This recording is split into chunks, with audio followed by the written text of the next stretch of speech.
Babingelela abazalwane egameni likaJesu sengime ofisini lokufundisa. Haleluya.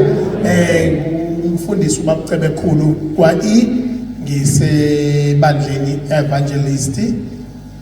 Ngumntwana kaNkulunkulu, uNkulunkulu ngibeke khona ukuba ngiseve kuleli office lokwalusa khona egameni likaJesu. Amen. Ngibaphambi kwenu nje abantwana beNkosi ngezwi elithi elikunehemiya elithi umlindi. Ukuthi njengoba ngumfundisi nje bazalwane uNkulunkulu ubeke kithi umthwalo ukuba sikhulume lokho akubekile siqaphelise isizwe sikaNkulunkulu ukuthi noma inkemba yehla imsusayo kodwa imsuse thina silishayile icilongo ukuze adede ebubini bakhe.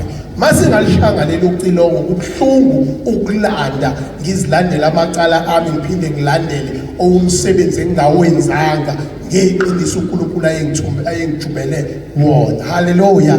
So bazane kuyisikhathi ngesikhathi ke uyebo cha makukuhle kuhle makukubi kubi salithola linjalo lishisa nje bazalwane asishumayele lesimanje manje sashumayela lona lakudala elasikhulula ezonweni uJesu Kristu uyinkosi. Amen.